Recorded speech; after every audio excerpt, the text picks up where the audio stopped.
Hi, everyone. Thank you for joining us today for Safety Before the First Step, the second webinar in our ladder safety webinar series in partnership with Werner.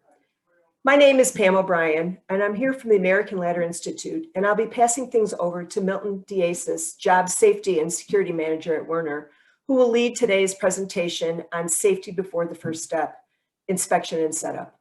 Before we begin, a few quick introductions and announcements. For those of you unfamiliar with the American Ladder Institute, ALI for short, it is a not-for-profit association dedicated to promoting the safe use of ladders. Its members are affiliated with the ladder and ladder component manufacturing industry, and ALI is the American National Standards Institute approved developer of ladder safety standards.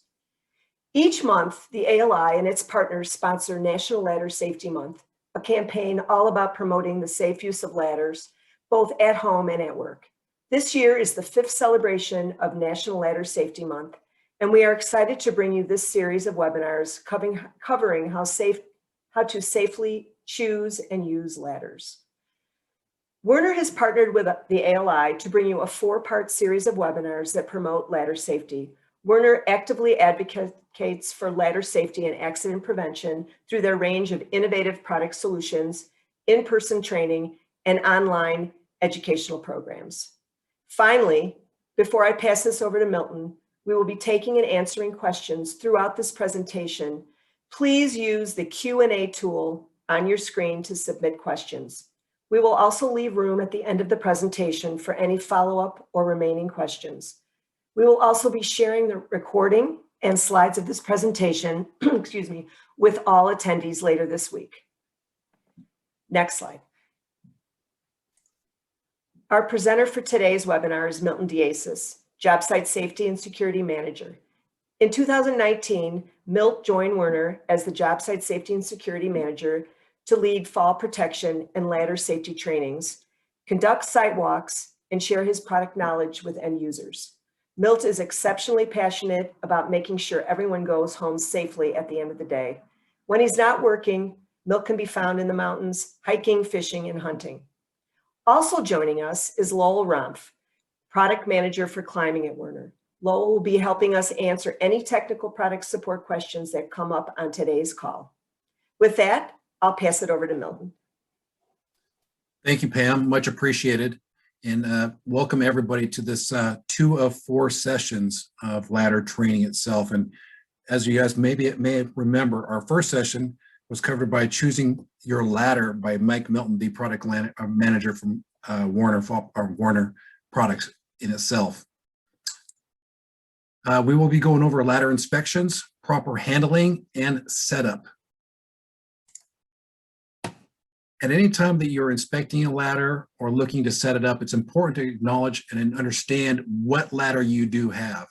There's obviously step ladders, which is what you have here. Oops. Let me get my cursor going here.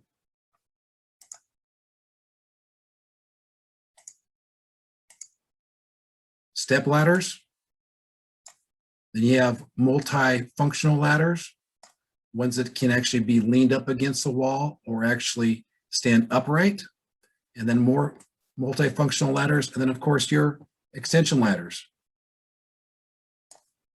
either fiberglass or aluminum.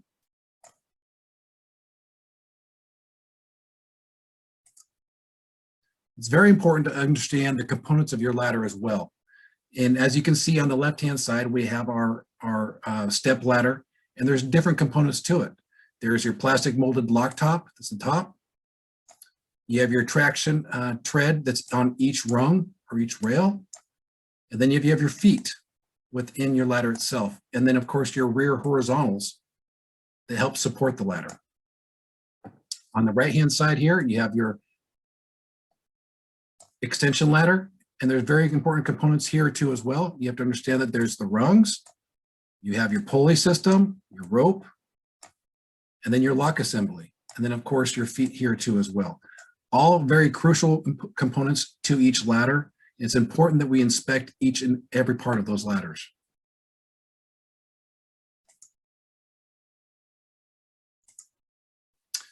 While inspecting your ladder, you want to walk it down from top to bottom and examine carefully for damaged or missing parts.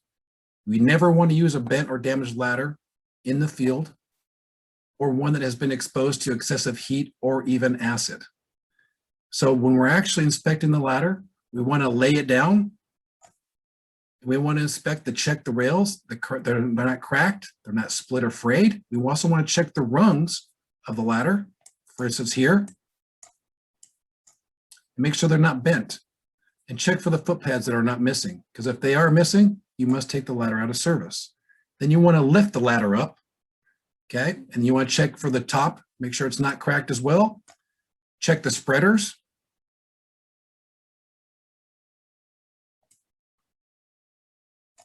Make sure they're not loose, and make sure all the components are intact. And of course, you want to check for the labeling system on each and every one of your ladders. If they are missing labels or not legible, you must take the ladder out of service or have them relabeled. Again, we want to lay it down. We want to lay it down. This gives you a better picture of what we're talking about. This is your feet right here. If any of those missing components of the feet are missing, you must take the ladder out of service. You want to check down the ladder and look for cracks or fraying or miscoloration. And then you want to check the bracing too as well.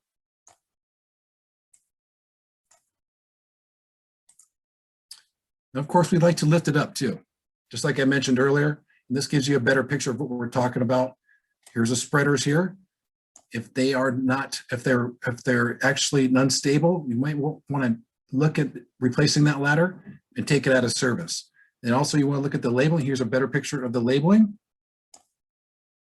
And then of course, here is your lock system with a lever. And then here is your fly section that's on the top, and then your base section that's right here.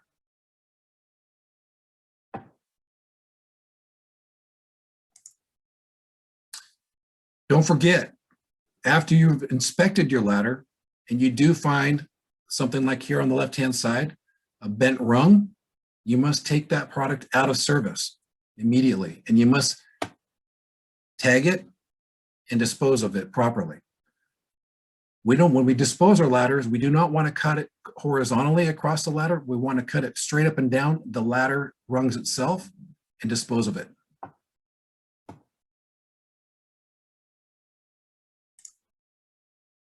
Here's an inspection form. This is a great example of an inspection form that we have. You can download right from our website. You can go to WernerCo.com and click on any one of our ladders, and you're going to be able to download this example of our inspection form itself.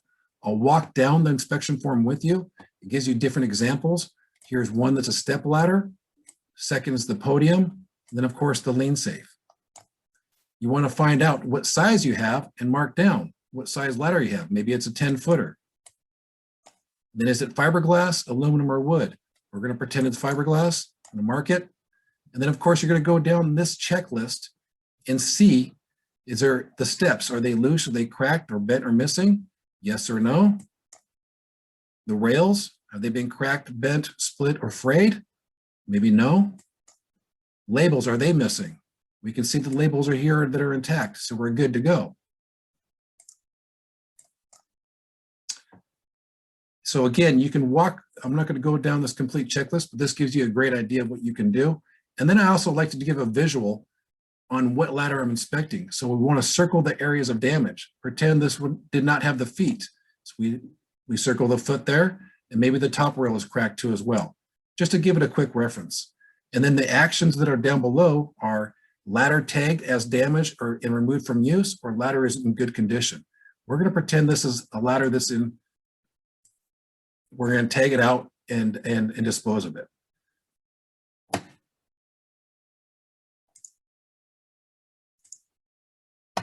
Ladder handling. Very important component to this is that we want to, yes. This is Pam. Before we move forward, I'd like to present a question that came through our chat box. And it pertains to the rubber feet. Are you allowed to swap the rubber feet to new ones? Wasn't sure how that would work since they are riveted into the ladder. Yes, Lowell, would you like to handle that question? Sure.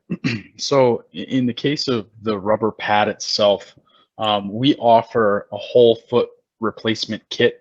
So the pad itself is riveted, like what was mentioned, but our recommendation is actually to replace the entire foot itself. I have one other question. Does the color of the ladder mean anything? Lowell, would you like to handle this too as well? Yes, I can. Very broadly, the answer is yes. Color signifies duty rating. Obviously, that is also included on our labels and ladder labels in general. So that would be the correct place to look. Also, colors can be used to identify a ladder's capability. Milt touched on multifunctional ladders. Typically, multicolored rails are signified as that the ladder would do something unique or different than a standard ladder.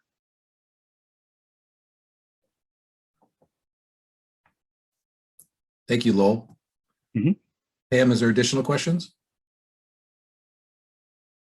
No, there aren't at this time. Thank you very much. So back to ladder handling. We find it very important that we handle our ladders very carefully.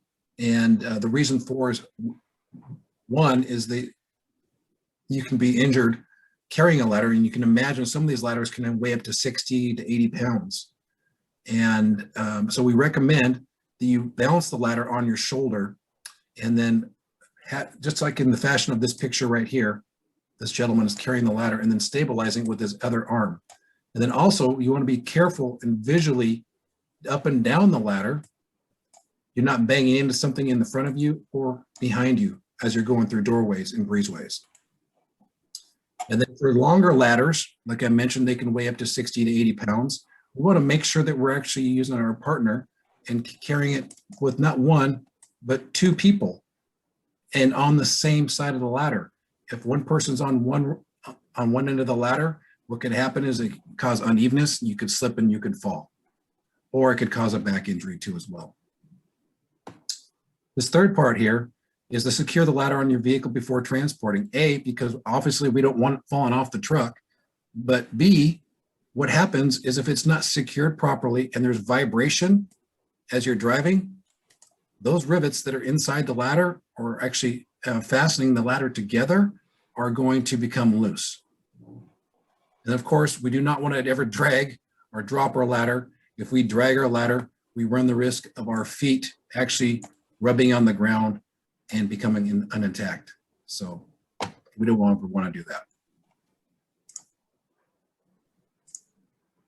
Extension ladder setup. Very crucial part to this. Basically, it's a 4-step process. And what we want to do is we want to actually put the foot of the ladder up against the wall, just like it is here in this manner.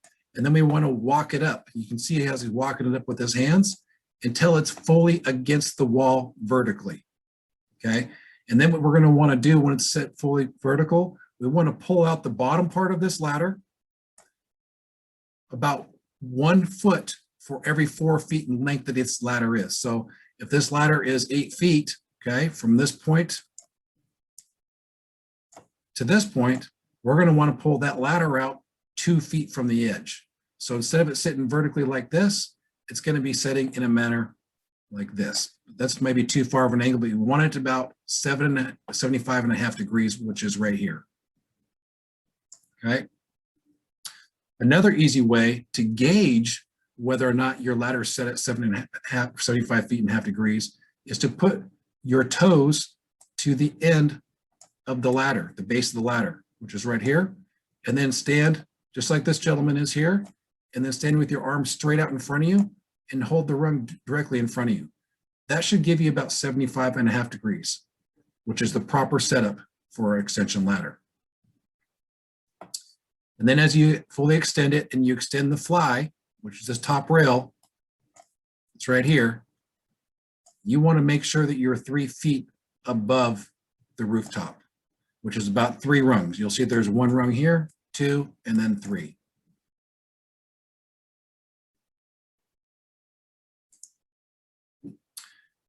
More extension ladder setup. it's important that we tie our ladder down so it does not slip from out the bottom or at the top. We want to stake down if it's on grass or dirt. As you can see in this picture here, they've actually staked it down to secure the footing so it does not slip from underneath them. Or there's actually a spur plate that is located, you can't see because it's in the ground right here, but there's actually little teeth that dig into the ground. And you want to make sure that that rubber footing is facing you, and that will actually give you the spur plate to go into the ground. This gives you a better picture of the spur plate, which is right here. You can see the teeth. You would actually set that in the same position of the ladder, just like it is in this picture right here. And you want to make sure that their surface is clean up, obviously, and make sure there's no gravel or rocks or dust that can make this ladder actually slip from underneath you. And finally, we want to tie off our extension ladder to the rooftop. This one here looks like it's penetrated through the roof, but there's other options that you may be able to use too as well, such as bungee cord. You can bungee cord through each of this rung here, and then go ahead and use the end of the bungee cord to clip on to the gutter itself to prevent it from swaying back and forth. Milton, we have a question. Okay. The question is, how do we extend the ladder after it's leaning if we don't have a rope system? How do we extend the ladder if we do not have the ladder? Lowell, do you want to handle this question too? From my understanding, that most extension ladders have a rope system. And if they don't have a rope system, what should we do? Yeah, I did, maybe I'll ask for a little bit of clarity. For a 16-foot ladder, there is the case that there may not be a rope. It looks like Quentin asked that question. If you could provide maybe a little bit more clarity, I'll try to help you out on an answer there, on just the approach you're trying to take.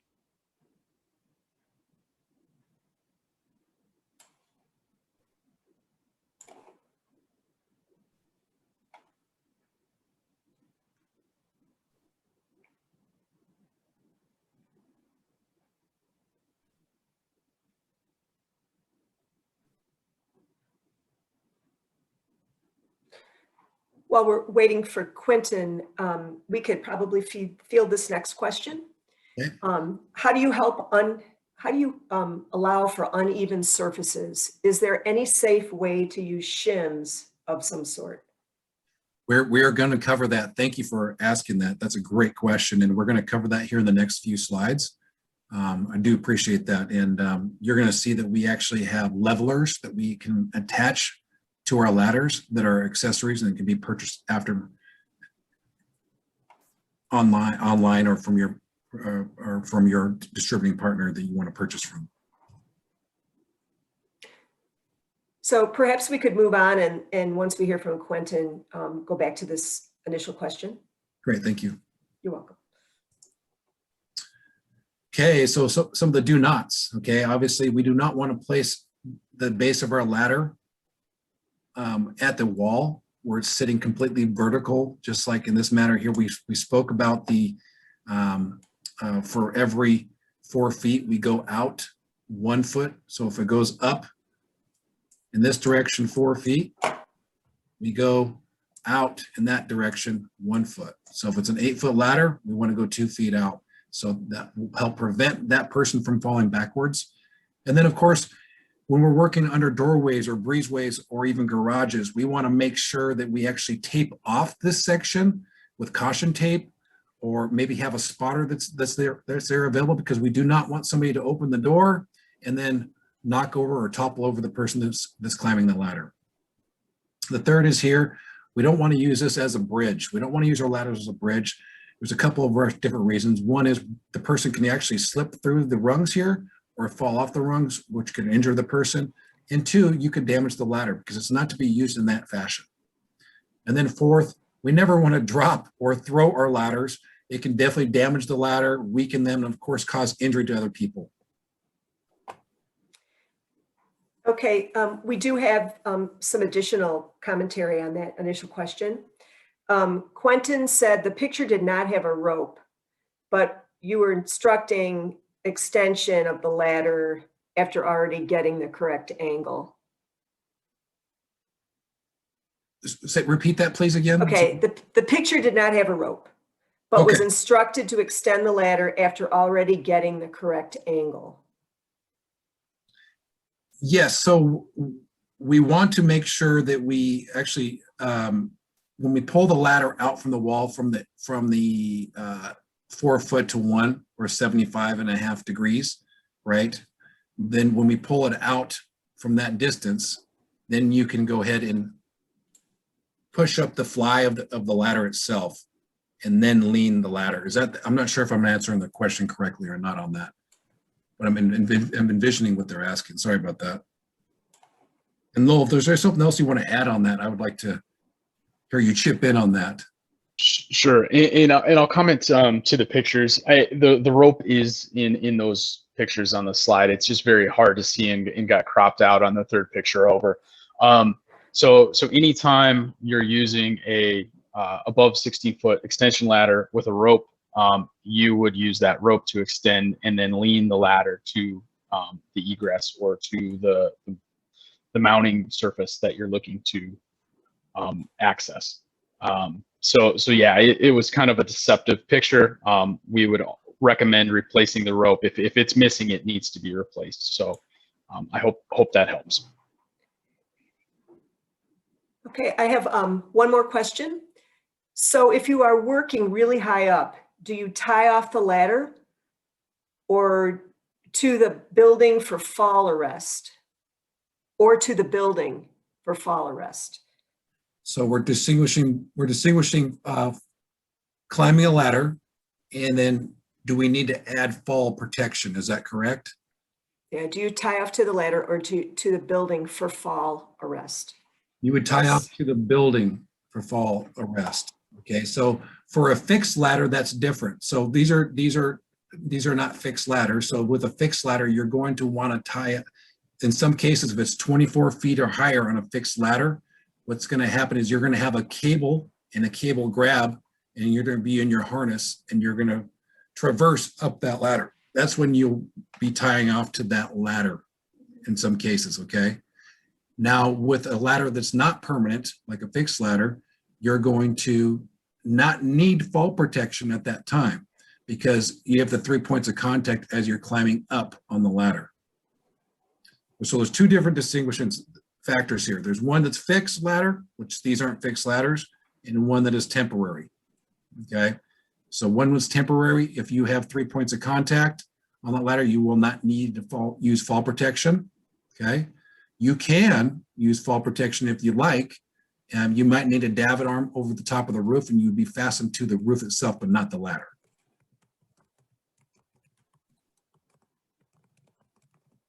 I hope that answers some questions. Would you like me to move on, Pam? Yes, please. Great, thank you. Again, somebody had a great question earlier. Don't place blocks, bricks, or other loose materials under the ladder to adjust for uneven ground. That question was just asked not too long ago. And then, of course, we never want to cut on the ladder as well because the vibration from the tool can loosen the rivets, and only that you can cut into the ladder and hurt the integrity of the ladder itself. Never place or use the ladder on slippery surfaces. Looks like there's somebody spilt some paint that's down here. So of course, we want to make sure we mop that up or sweep it up or clean it up in some fashion to make sure that the floor is not slippery. And then of course, we never want to store our ladders near chemicals, acids and so forth, because it may weaken the ladder. Milt, I have a couple more questions. Okay. The first one is there a point at which ladders exposed to sunshine and weather that the fiberglass has faded, does the ladder become unstable as long as the plastic parts are in good condition? I have my form of answer, but I want to hear from the product manager, Lowell, on this. Lowell, can you please chime in, please? Sure. So in the sense of UV exposure and fading of the ladder, what you can have is fiber blooming, and that's the fiberglass coming up through the resin of the ladder, which is an uncomfortable position, you know, with bare hands if you're handling it without gloves. However, the structure will not be affected, so it will remain as strong. And that can be prolonged by adding a wax covering to help with some of that UV exposure. And we also talk through possibly using a UV additive as well as an exterior coating to help keep the ladders in service longer. Perfect. Thank you, Lowell. Okay, shifting gears, one more question. Can I use a ladder inside the basket of a man lift if the lift won't go high enough? I would suggest not using a ladder inside of a man lift. They're designed and they have a rail specifically for that man lift or articulating boom lift. It's for that protection of the person. And also what may happen, first of all, I would say that's a no. You cannot use a ladder inside a man lift. You want to always follow the instructions of that manufacturer of the lift. Maybe it's a scissor lift or like you said, I mentioned a man lift or articulating boom lift. We always follow the instructions and the safety instructions within that manufacturer. To my knowledge, now this is to my knowledge, I have never seen that be approved, but there may be some certain circumstances where it is approved. Okay, we have no further questions at this time. Thank you. Additional safety tips. Of course, we want to maintain our ladders. Okay, we want to maintain our ladders and make sure that they're upholding and holding their integrity throughout their life and longevity of our ladders of always. And I think cleaning the spills and wiping off the rungs is very important. Then also keeping we want to lubricate the spreaders. We want to lubricate the hinges and locks too, and the pulleys to make sure they're operational correctly. And then of course we want to wear non-slip shoes and make sure they're free of mud, oil, or any slippery residue. And of course, this is our solution for using the right tool for the job. Here on the far right, you will see that here is our leveler system. You can actually buy one for each side if you like, but this is a leveling system that go ahead and fastens to the ladder itself, and you can purchase it as an accessory.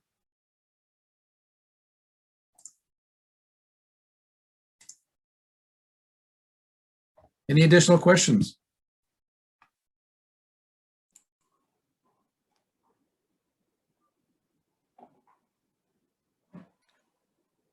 I don't see any at this time. Okay. Oh, wait a minute. Let's see. Yeah, no more questions. All right. So I'd like to thank everyone for joining us today and Milton Lowell for sharing their expertise with us.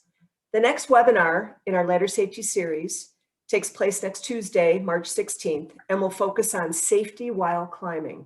You can register for this webinar at laddersafetymonth.com under Participate, Scheduled Events.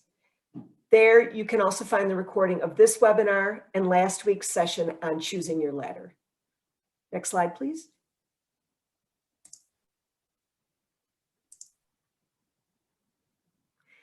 Before you go, please take note of the URLs on your screen. You can find more ladder safety resources, including free online training at laddersafetymonth.com and laddersafetytraining.org.